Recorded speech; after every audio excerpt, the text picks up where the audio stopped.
Ang mga aralin sa video na ito ay una, buod ng maikling kwentong Lupang Tinubuan, bahagi 32 hanggang 34. Ikalawa, mga kwentong nalaman o narinig ng tauhan sa bahagi 32 at ang naging reaksyon ng tauhan kaugnay nito. Ikatlo, mga mensaheng ibig ipabatid ng kwento sa mga mambabasa sa bahagi 33 hanggang 34. Ikaapat, ang kaisipang nais ipabatid ng bahagi 34 sa mga mambabasa.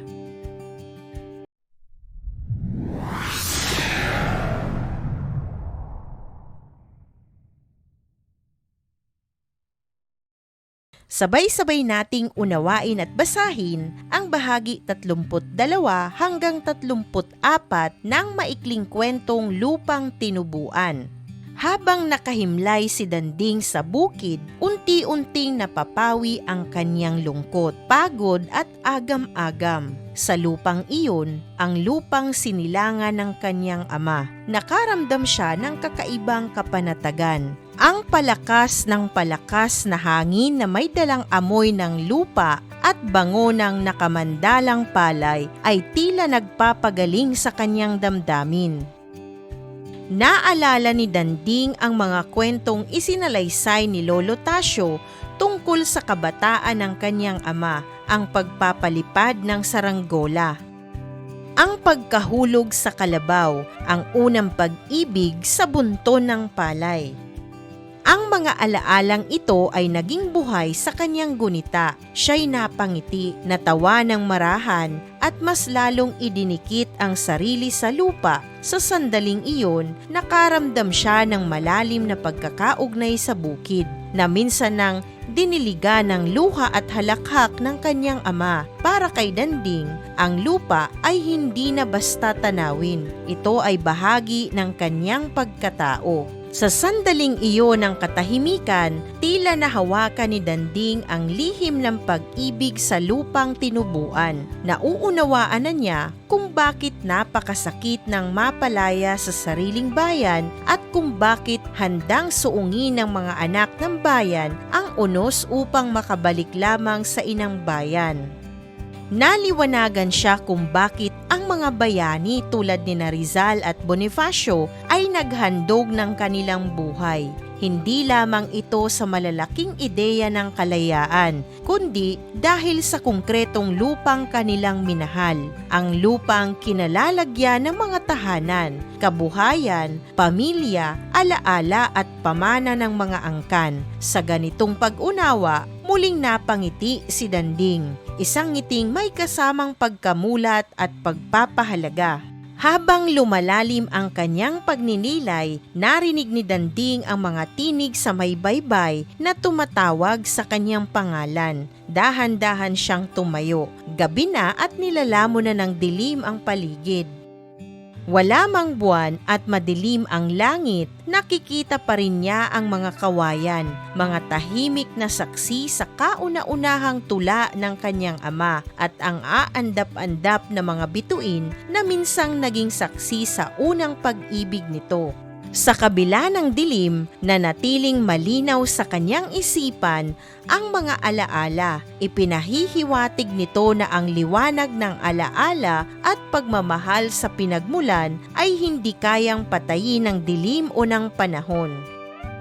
Ating nabasa at naunawaan ang bahagi ng maikling kwentong Lupang Tinubuan ni Narciso G. Reyes. Ang ating binasa ay bahagi 32 hanggang 34.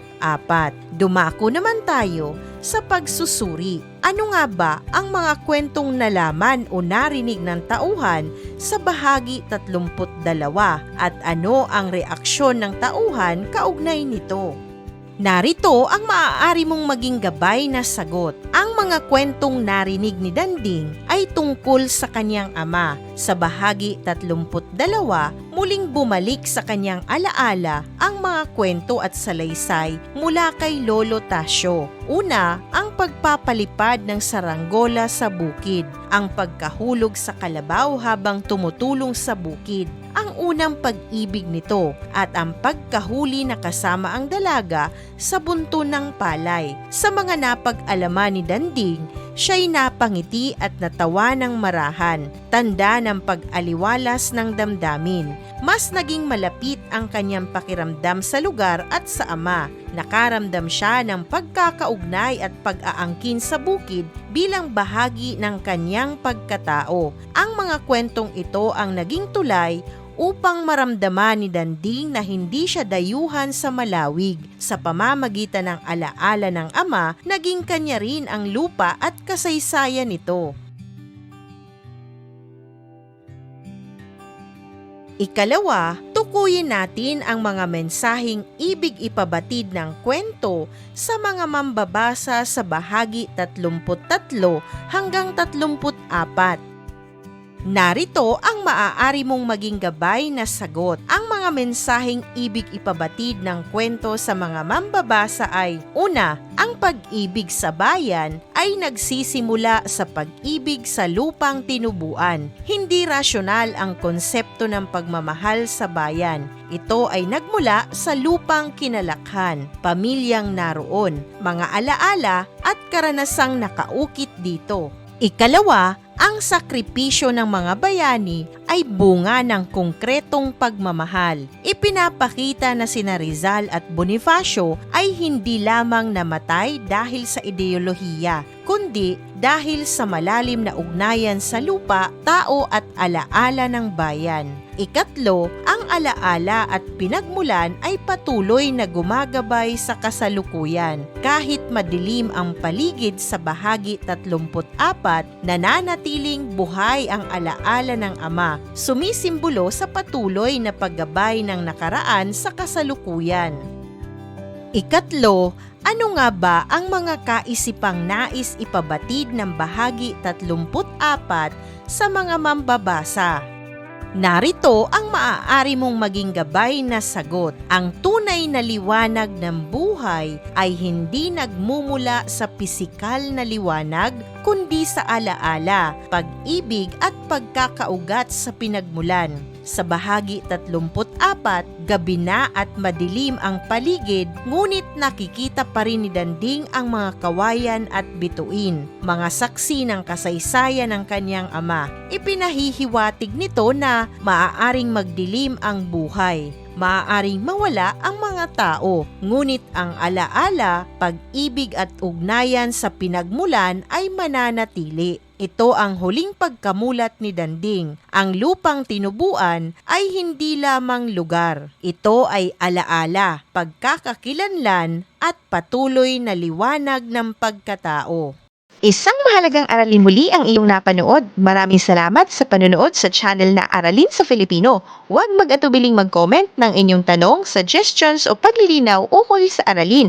Munting kahilingan sa iyong kaibigan, paki-like, share and subscribe para updated ka sa mga susunod pang bagong video ng Aralin mo sa Filipino.